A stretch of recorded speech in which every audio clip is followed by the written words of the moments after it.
할렐루야. 우리 하나님의 거룩한 백성들, 오늘도 영과 진리로 예배하는 우리 성도들에게 하나님의 크신 은혜와 평화와 축복이 함께 하시기를 간절히 축원합니다. 지난 한 주간도 많이 힘들고 어려우셨으리라 생각이 됩니다. 몇 년 만에 찾아온 한파가 있었죠. 그래서 이것저것 동파 사고들도 많이 있었습니다. 또 예기치 않았던 폭설이 내려서 아마 여러 가지 이동하시는 데 불편함이 많으셨으리라 생각이 됩니다. 저도 눈이 내리는 모습을 보면서 우리나라가 이렇게 눈이 많이 내렸나. 제가 예전에 시카고나 토론토에서 목회할 때 이런 폭설들을 자주 보았었는데 이렇게 눈이 많이 올 때가 있구나 하는 생각을 했습니다. 아마 여러 가지로 운전하시는 우리 성도들 많이 힘드셨을 것 같습니다. 코로나19도 이제 1000명대에서 500명대로 감소되었긴 했지만 우리 또 집단적으로 산발적으로 계속 확산되고 있어서 염려되는 한 주였습니다. 이렇게 추위, 또 눈, 또 코로나로 인해서 많이 위축되고 또 힘들고 고통스러우셨을 텐데, 오늘 예배를 통해서 하나님께서 여러분의 마음을 위로해 주시고 따스한 성령께서 녹여주시고 여러분의 마음속에 하나님이 주시는 놀라운 소망과 기쁨이 있게 되시기를 간절히 축복합니다. 참 힘들죠. 우리에게 주어진 상황도 힘들고 경제 상황도 어렵고요. 주어진 상황들 어느 하나 쉬운 것이 없습니다. 그런데 무엇보다 가장 힘든 것이 뭔가 하면 우리의 마음입니다. 우리가 코로나 블루라는 이야기를 했었는데요, 요즘은 코로나 레드라고 하는 것이 주목되고 있습니다. 코로나 블루는 우울증에 대한 이야기이죠. 화면을 좀 보여주시면 레드라고 하는 것은 이제 그것이 분노로 바뀌는 것이죠. 이 코로나로 인해서 모든 것이 다 얼어붙고 할 수 있는 것들이 없다 보니까 코로나 레드, 분노들이 있어서 아주 작은 일에도 서로 다툼들이 일어나고요. 참 예기치 못한 안타까운 사건들이 일어나고 있습니다.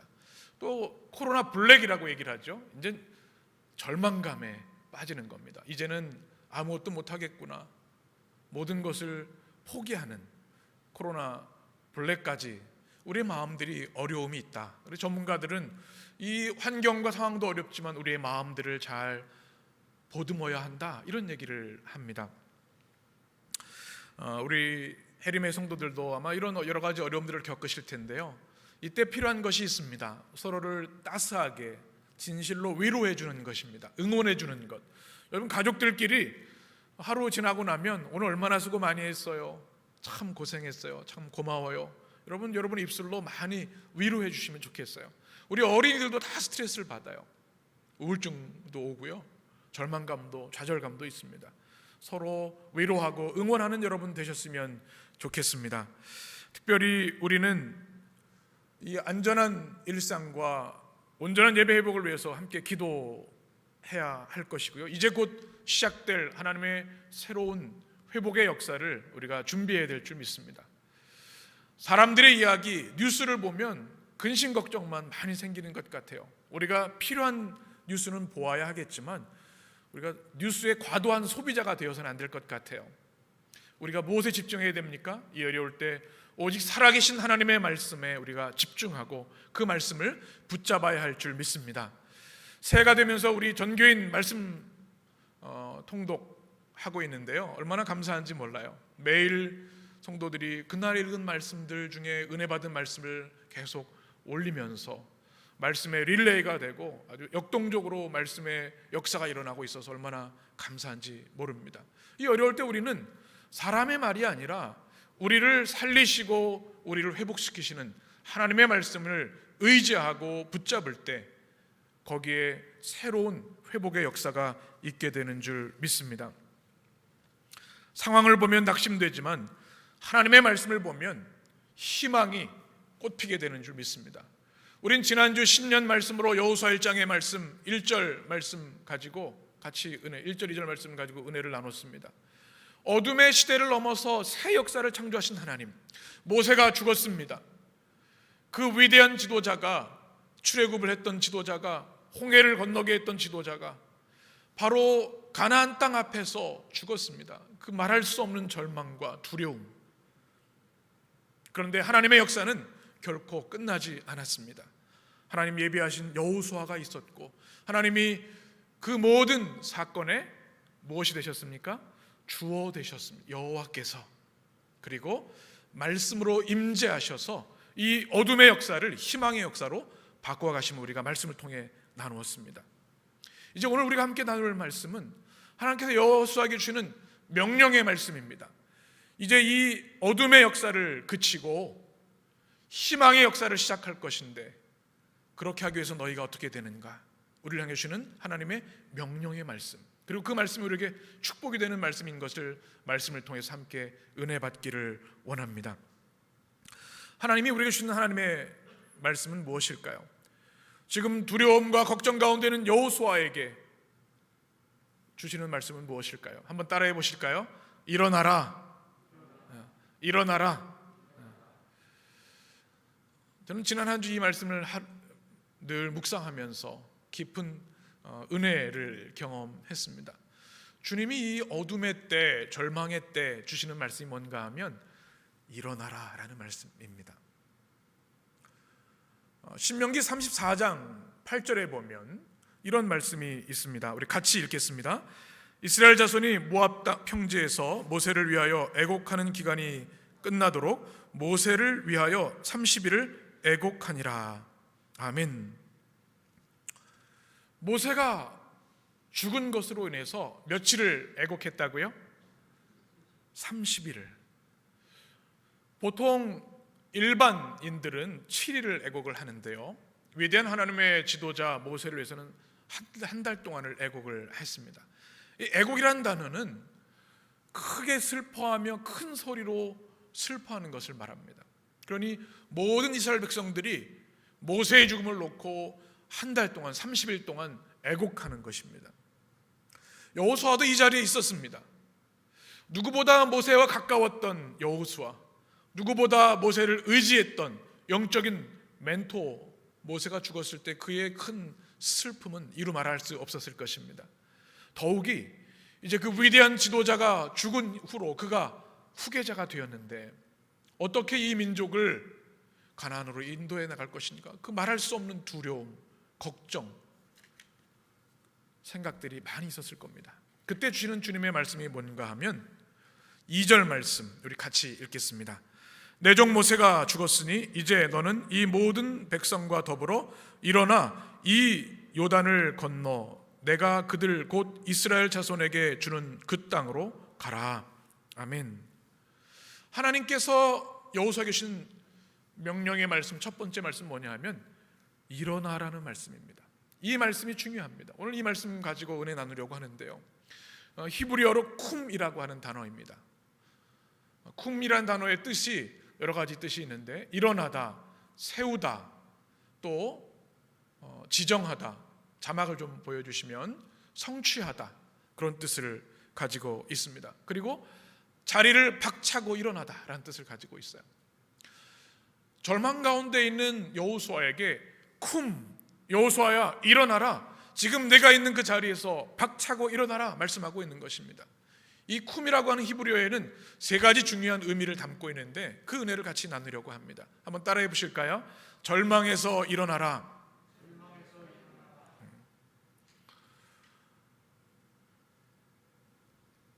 그 위대한 지도자 모세가 이제 더 이상 없습니다.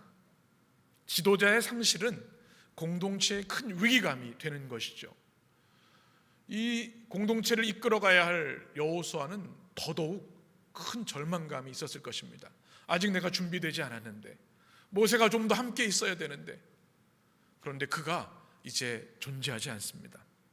백성들의 절망뿐만 아니라 여호수아는 큰 절망이 있었습니다. 그때 주님이 하시는 말씀이 뭔가 하면 지금 내가 있는 그 절망의 자리에서 일어나라. 내가 이제 너에게 새로운 역사, 희망의 역사를 시작할 것이다. 쿰, 일어나라.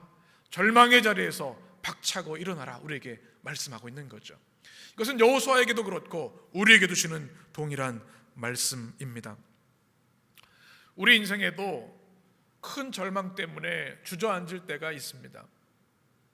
도대체 뭐부터 해야 될지 가슴이 먹먹하고 답답하고 절망스러울 때가 얼마나 많이 있습니까?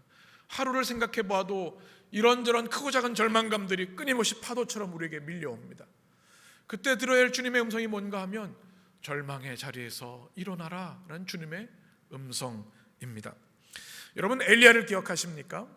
성경에 나온 그 모든 인물들 중에 가장 강력한 영적인 전사였습니다. 기도의 용사였습니다. 850대 1에서 승리한 기도의 전사, 야전사령관.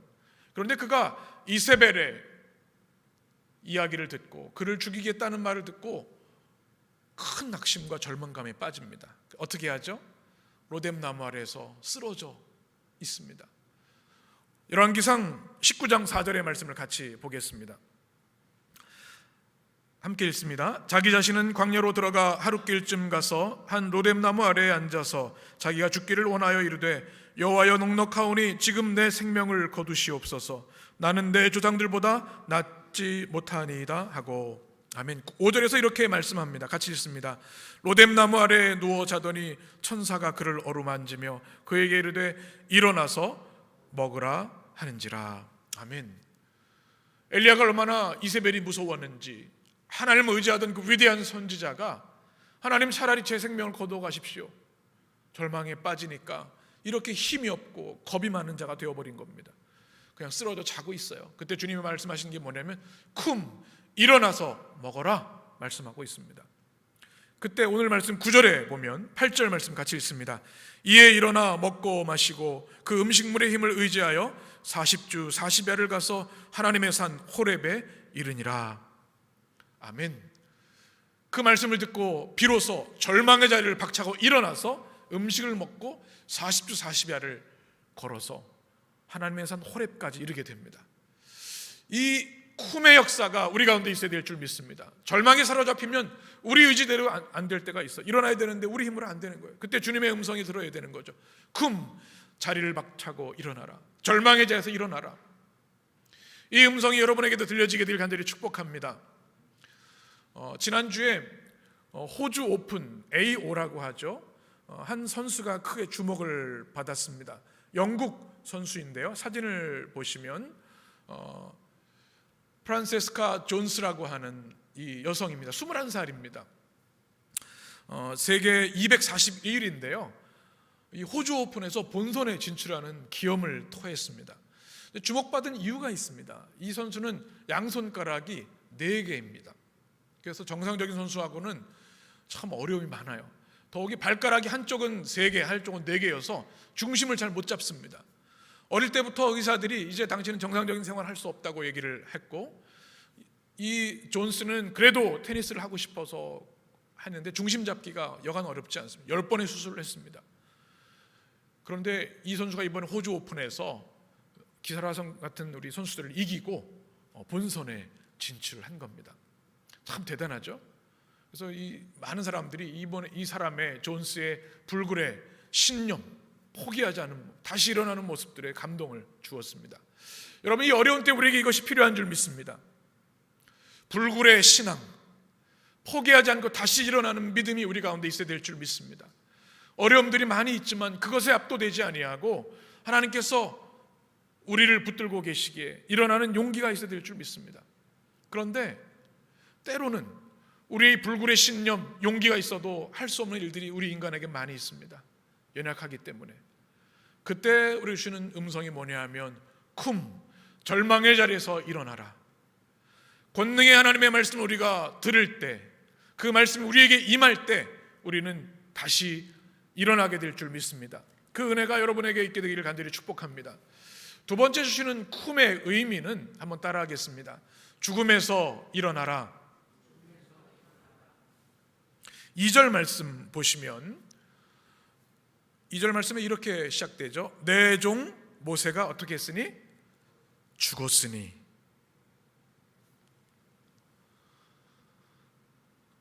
이 죽음에 대한 이야기로 2절이 시작됩니다. 이 전 백성이 30일 동안 그것 때문에 애곡을 한 거죠. 이 여호수아도 마찬가지입니다. 그런데 주님께서 이제 30일이 지난 후에 하시는 말씀이 뭐는가 하면 이제 모세가 죽었으니 쿰, 죽음의 자리에서 박차고 일어나라. 내가 생명의 역사를 시작할 것이다 말씀하고 있는 겁니다. 어디서 일어나라고요? 죽음의 자리에서 일어나라.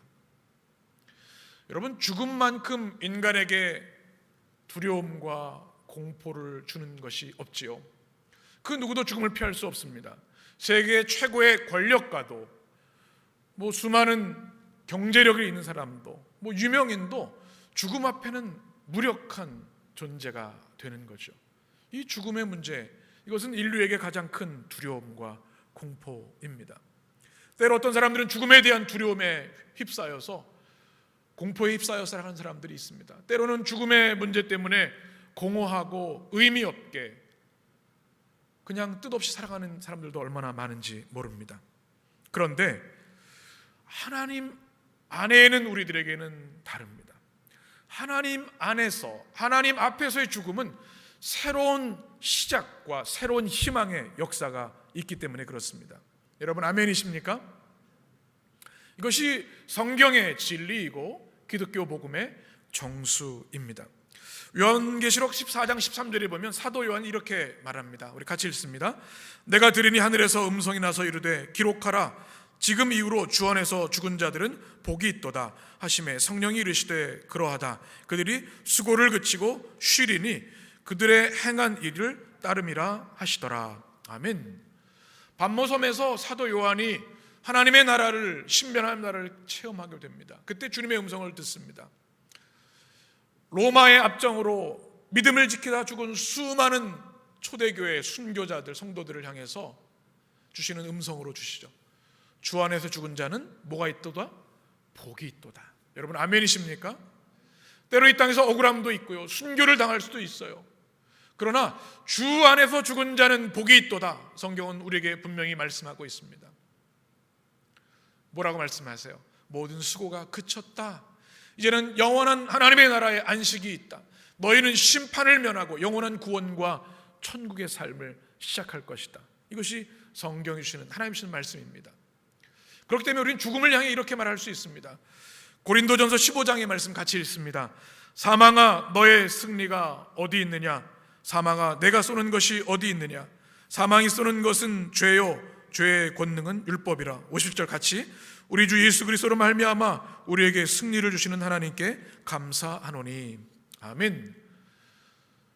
이 복음의 확신이 있었던 사도 바울은요, 사망아 내가 어디 있느냐, 내가 쏘는 것이 어디 있느냐, 사망, 죽음 앞에 당당하게 죽음을 호령하고 있는 겁니다. 이것이 기독교 신앙의 정수와 권능입니다. 죽음을 두려워하지 아니하고 이미 죽음을 정복하시고 우리에게 영원한 생명을 주신 그리스도 예수로 말미암아 하나님께서 승리를 주셨기 때문에 사망아 내가 어디 있느냐, 내가 쏘는 것이 어디 있느냐. 죄에 쏘는 것이 사망이지만 예수 그리스도의 십자가로 이미 승리하셨으니 사망을 두려워할 것이 없다고 하는 말씀입니다. 그리고 결론적으로 주시는 말씀 58절 같이 읽습니다. 그러므로 내 사랑하는 형제들아, 견실하며 흔들리지 말고 항상 주의 일에 더욱 힘쓰는 자들이 되라. 이는 너희 수고가 주 안에서 헛되지 않은 줄 알미라. 아멘. 여러분, 아멘이십니까? 이 믿음이 분명해야 합니다. 우리가 사나 죽으나 주를 위해 살고 우리가 죽어서도 영원한 하나님의 나라에서 살아간다고 하는 확신과 믿음이 있어야 하는 것이죠. 우리 교회 역사에 굉장히 중요한 교육 문화 중에 아르스 모리엔디라고 하는 게 있습니다. 바로 라틴어인데요, 자막을 보시면 라틴어로 아르스 모리엔디라는 것은 죽음의 기술이라는 뜻입니다. 그래서 기독교 신앙에서 많은 성도들에게 말씀을 통해 죽음을 깊이 묵상하도록 훈련했습니다. 죽음을 터부시하고 멀리하고 두려워하는 것이 아니라 죽음에 대해서 적극적으로 묵상하도록 말씀 안에서, 그래서 이 땅에서 삶을, 충만한 생명의 삶을 살아가고 영원한 하나님의 생명을 사모하며 죽음을 준비할 수 있도록 교육을 했습니다. 아르스 모리엔디. 이건 굉장히 중요한 영성입니다. 그럴 때 우리 그리스도인들은 큰 어려움이 이고 절망이 오고 죽음 앞에서도 두려워하지 않을 수 있는 담대한 믿음이 있습니다. 이 땅에서 풍성한 생명의 삶을 살다가 하나님이 부르시면 영원한 생명에 참여하는 아르스 모리엔디. 이것이 이 시대 우리에게 필요한 줄 믿습니다. 우리가 코로나로 바이러스를 두려워합니다. 질병을 두려워합니다. 물론 우리에게 두려움을 줍니다. 그러나 아르스 모리엔디, 죽음에 대한 믿음의 확신과 준비가 되어 있는 자들에게는 그것이 더 이상 우리를 위협할 수 없고 넘어뜨릴 수 없는 것이죠. 예수님께서 요한복음 14장에서 이렇게 말씀하셨습니다. 같이 읽습니다. 너희는 마음에 근심하지 말라. 하나를 믿으니 또 나를 믿으라. 내 아버지 집에 거할 곳이 많도다. 그렇지 않으면 너에게 일렀으리라. 내가 너희를 위하여 거처를 예비하러 가노니 가서 너희를 위하여 거처를 예비하면 내가 다시 와서 너희를 내게로 영접하여 나 있는 곳에 너희도 있게 하리라. 아멘. 여러분 아멘이시죠? 나 있는 곳에 너희도 있게 하리라. 주님이 너희가 거할 처소를 준비하신다고 말씀. 우리에게는 영원한 천국에 영원한 하나님의 집이 예비되어 있는 사람들입니다. 그러니 우리는 죽음의 공포에서 살아갈 필요가 없는 거죠. 예수님께서 한 소녀를 치유하신 사건을 우리는 잘 알고 있습니다. 마가복음 5장 41절 말씀 우리 같이 읽겠습니다. 41절만. 그 아이의 손을 잡고 이르시되 달리다굼 하시니 번역하면 곧 내가 내게 말하노니 소녀야 일어나라 하심이라. 아멘. 누구야 일어나라? 소녀야 일어나라. 이게 바로 오늘 여호수아 1장에 나와 있는 쿰, 동일한 단어를 주님이 사용하신 겁니다. 죽은 회당장의 딸에게 소녀야 일어나라, 달리다 쿰, 이것이 일어나라는 말. 어디서 일어나라는 말씀이에요? 죽음에서 일어나라. 죽음에서 살리시는 예수 그리스도의 권능을 주신 말씀이 달리다 쿰입니다. 우리 주님은 우리의 모든 절망에서뿐만 아니라 죽음에서도 우리를 살리시는 주님이심을 믿게 되시길 간절히 축원합니다. 웨르겐 멀트르만이라고 하는 세계적인 신학자, 독일의 신학자는 나는 영생을 믿습니다라고 하는 책에서 이런 이야기를 합니다. 제가 인용해 드려서 읽어드립니다. 오늘날 가장 시급한 선교의 과제는 생명의 선교이고 오늘날 교회가 긴급히 회복해야 할 복음은 무슨 복음이에요? 생명의 복음이다. 사도 요한의 말대로 예수님은 우리에게 생명을 주시되 더 풍성히 주시기 위해 그리고 영원한 생명을 주시기 위해 오셨다. 그래서 우리가 예수님을 믿고 순종하며 따를 때 우리는 풍성한 생명과 영원한 생명을 누리며 살게 되는 것이다. 우리는 죽음을 통해 부활로 들어가며 영원한 생명은 장차 도래할 세상의 생명이다. 아멘. 여러분, 이 웨르겐 몰트만의 신학자의 이 말이 여러분에게도 아멘이 되셨으면 좋겠어요. 예수님이 이 땅에 오신 목적이 뭐예요? 첫 번째는 풍성한 생명을 주시기 위해서, 복음 안에 그리스도 안에서. 두 번째는 영원한 생명을 주시기 위해서. 그러니 우리는 소망의 사람들이 되는 것입니다. 그래서 죽음은 세상에서는 끝이지만 죽음은 그리스도 안에서 새로운 시작인 것을 우리는 기억해야 합니다. 모세가 죽었으니 세상 사람들에게는 이제 다 끝난 절망이지만 하나님이 이제 새로운 역사를 시작하시는구나. 이걸 우리는 깨닫게 되는 것이죠. 우리 인생에 때로 육신이 연약할 때, 또 죽음의 공포가 다가올 때가 있습니다. 이때 오늘 주 말씀 여러분이 기억하시기 바랍니다. 아르스 모리엔디, 또 우리에게 풍성한 생명과 영생을 주신 하나님의 생명의 복음이 여러분의 마음속에 새겨져셔서 오늘 주신 말씀처럼 죽음에서 일어나라. 여호수아에게 주신 말씀, 모세의 죽음이 끝이 아니니 이제 여호수아야 일어나라. 이 음성이 여러분에게도 들려지게 되길 간절히 축원합니다. 한번 따라하겠습니다. 쿰의 세 번째 의미는 위대한 역사를 위해 일어나라. 무엇에서 일어나라고요? 위대한 역사를 위해서 일어나라. 이 쿰이라는 단어가 가지고 있는 또 아주 독특한 의미가 있습니다. 히브리어 쿰은요, 그냥 앉았다 일어나는 의미가 아니라 일생일대의 전환점이 되는 일어섬을 말합니다. 그러니까 일어서기 이전과 이후가 완전히 극명하게 달라지는 겁니다. 이제 여호수아가 모세가 죽어서 30일 동안 애곡하고 있어요. 절망의 자리, 죽음의 자리 있어요. 이제 일어나라고 하시는 쿰의 명령은 뭐냐면, 이제 이전에 너희들이 경험하지 못했던 위대한 생명의 역사, 구원의 역사가 일어날 것이다. 그러니 담대히 일어나라는 말씀입니다. 이것을 모멘텀이라고 하고 또는 터닝 포인트라고 하죠. 여러분, 이 음성이 여러분에게 들려지게 되기를 간절히 축복합니다. 하나님, 코로나로 인해서 또 여러 가지 우리의 삶의 어려움으로 인해서 모든 것이 멈춰버린 것 같고 주님 어찌 해야 될지 모르겠습니다. 그러나 주님이 우리를 향해 하시는 말씀이 내 인생에 이것이 잠시 어려움에서 벗어나는 것이 아니라 너의 인생에 완전히 새로운 축복의 역사, 생명의 역사, 위대한 역사가 이제 임하게 될 것이다 하는 것이 쿰의 주님의 명령입니다. 우리에게 이 말씀이 임해야겠습니다. 성경에는 이 쿰의 역사를 경험한 이들이 참 많이 있습니다. 여러분 아브라함을 기억하시죠? 본토 친척 아비의 집을 떠나라, 내가 지시할 땅으로 가라 했을 때 그것이 바로 쿰의 역사였습니다. 열국의 아비가 되는, 복의 근원이 되는, 복의 축복의 통로가 되는 복을 아브라함이 받았죠. 모세도 마찬가지입니다. 그가 일어나라 하시는 주님의 음성을 들었을 때 출애굽의 위대한 역사가 일어났죠. 우리가 작년에 묵상했던 느헤미야도 마찬가지입니다. 눈물의 자리, 금식의 자리에서 일어나서 무너진 예루살렘 땅을 재건하는 역사.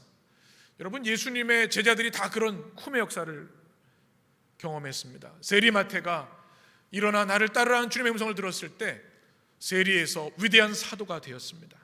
사도 바울도 그렇죠. 다메섹에서 쿰의 역사를 체험했습니다. 위대한 복음 전도자가 되지 않았습니까? 오늘 우리에게도 주님이 우리에게 말씀하시는 줄 믿습니다. 최 목사야 일어나라. 우리 이장로, 김장로 일어나라. 우리 누구누구 권사, 누구누구 집사 일어나라. 우리 사랑하는 내 딸아, 내 아들아 일어나라.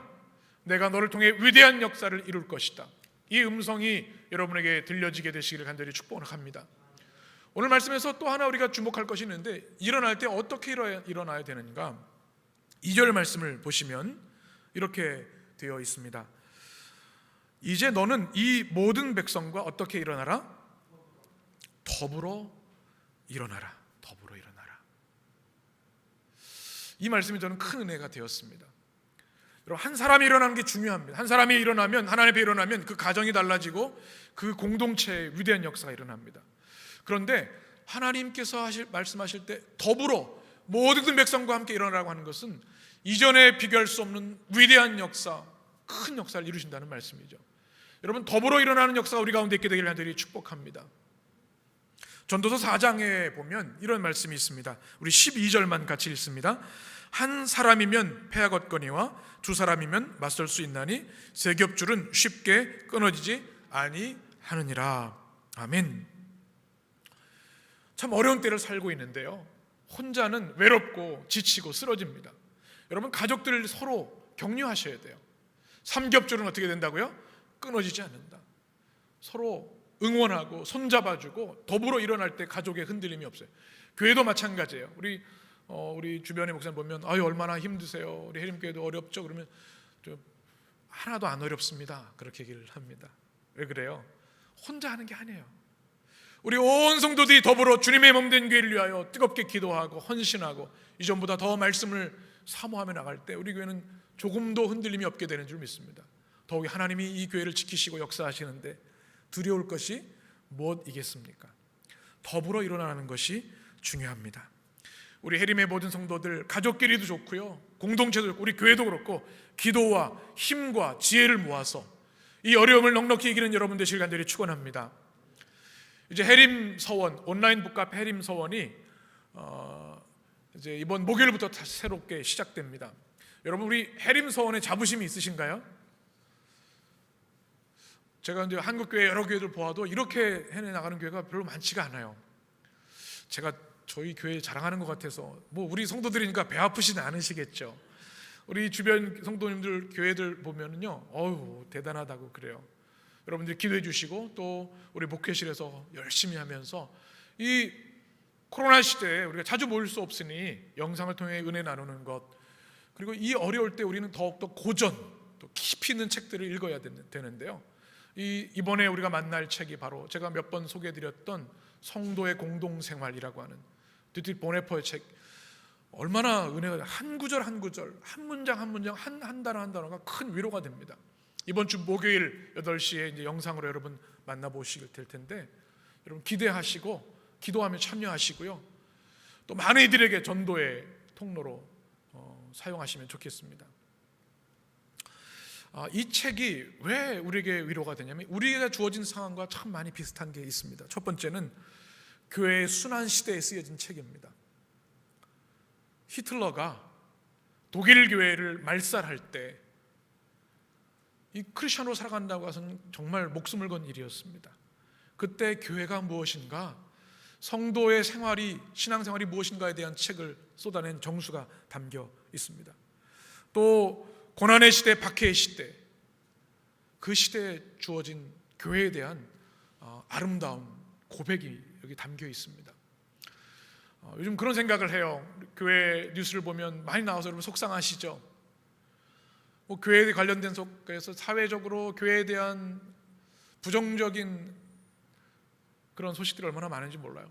좀 안타까워요. 물론 교회에 잘못한 부분들이 있어요. 우리가 그리스도인으로서 빛과 소금이 되고 모범이 되어야 되는 건 당연합니다. 방역에 힘써야 되고요. 우리가 더 주님의 영광을 위해서 조심해야 됩니다. 근데 그럼에도 불구하고 언론에 비춰지거나 미디어에 나오는 모습들을 보면 우리가 흔히 말하는 범주화의 폭력이 이럴 수도 있겠다라는 생각이 듭니다.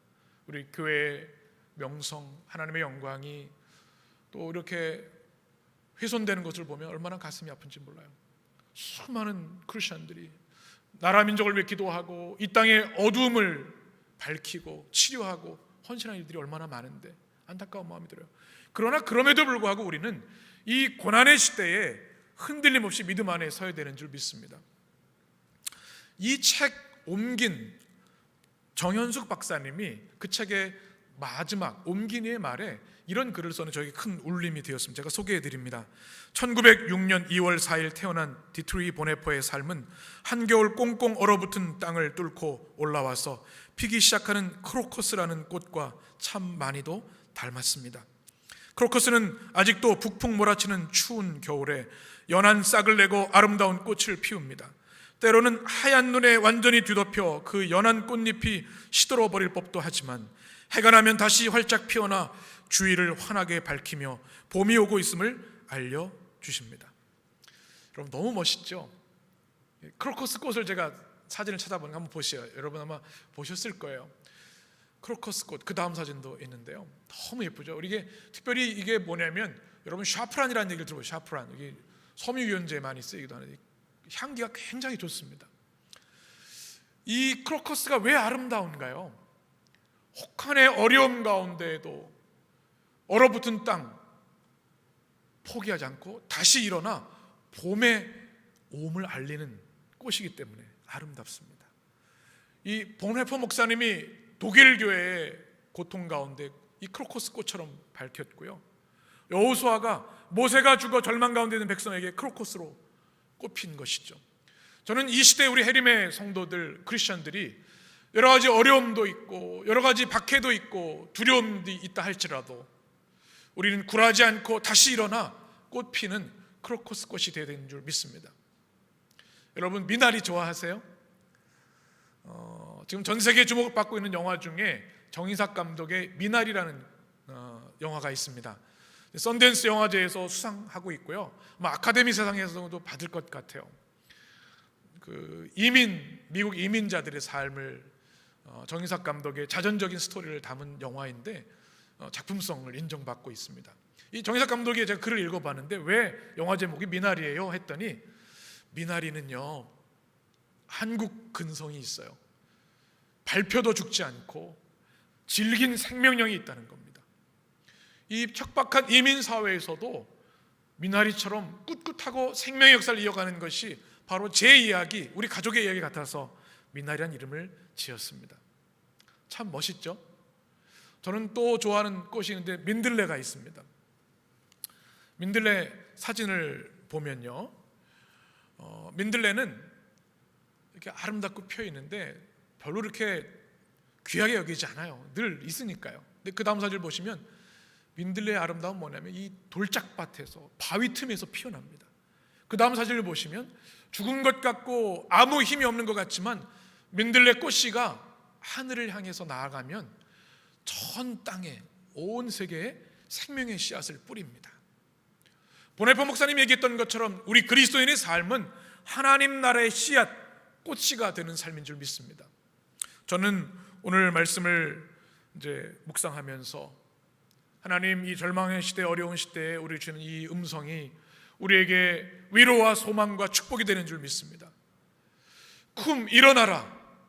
크로코스 꽃처럼, 또 미나리처럼, 민들레처럼 밟혀도, 또 고난 가운데 있어도, 혹한의 어려움에 있어도 다시 일어나 꽃 피고 열매 맺어라. 내가 너희를 통하여 위대한 역사를 이룰 것이다. 이것이 여호수아에게 주는 말씀이고, 오늘을 살아가는 우리 그리스도인들에게, 해림의 성도들에게 주는 말씀인 줄 믿습니다. 제가 좋아하는 이사야 말씀을 같이 우리 한 목소리로 읽겠습니다. 이사야 60장 1절에서 3절의 말씀 같이 읽습니다. 일어나라, 빛을 발하라. 이는 내 빛이 이르렀고 여호와의 영광이 내 위에 임하였음이니라. 보라, 어둠이 땅을 덮을 것이며 캄캄함이 만면을 가려려니와 오직 여호와께서 내 위에 임하실 것이며 그의 영광이 내 위에 나타나리니 나라들은 내 빛으로, 왕들은 비치는 내 광명으로 나아오리라. 아멘. 기도하겠습니다. 살아계신 하나님, 모세가 죽어 절망과 어둠에 놓여 있던 이스라엘, 그러나 주님께서는 여호수아를 향해 쿰, 일어나라 우리에게 말씀하여 주셨습니다. 일어나라. 절망의 자리에서 일어나라. 죽음의 자리에서 일어나라. 위대한 역사를 위해 일어나라. 주님이 말씀하시는 줄 믿습니다. 그 음성을 우리도 듣게 하여 주시옵소서. 하나님, 때로 우리가 낙심할 때가 있습니다. 절망할 때가 있습니다. 우리의 몸이 아플 때, 우리의 주어진 상황들이 암담하고 어두울 때, 때로 억울하게 공격당하고 아픔 가운데 있을 때, 쓰러져 앉아 있을 때, 엘리야처럼 넘어져 있을 때가 있습니다. 그러나 주님은 우리를 쿰의 역사로 인도하신 하나님이신 줄 믿습니다. 절망에서 일으켜 주시옵소서. 죽음에서 일으켜 주시옵소서. 우리의 연약한 육신에서 일으켜 주시옵소서. 주님, 우리 해림의 모든 성도들에게 쿰의 축복과 사명으로 함께하여 주셔서 일어나 빛을 발하라 말씀하신 그 주님의 음성에 순종하며 살아가게 하여 주옵소서. 생명의 빛, 사랑의 빛, 소망의 빛, 치유의 빛 비추게 하여 주시옵소서. 이 척박한 땅에 크로코스 꽃으로 꽃피게 하시고, 주님 민들레처럼 주님의 생명의 역사, 살림의 역사에 쓰임받게 하여 주옵소서. 여호와의 영광이 우리 위에 임한 줄 믿습니다. 주님이 우리를 호위하시고 보호하시는 줄 믿습니다. 그래야 결국 나라들이, 왕들이 하나님의 백성들 앞에 나오게 될 줄 믿습니다. 주님, 일어나라. 주님의 쿰의 위대한 역사와 축복을 우리 교회와 우리 성도들의 가정, 우리 모든 심령들 위해 임하여 주님 위대한 생명의 역사, 소망의 역사 이루어 주옵소서. 예수님의 이름으로 축복하며 기도합니다. 아멘.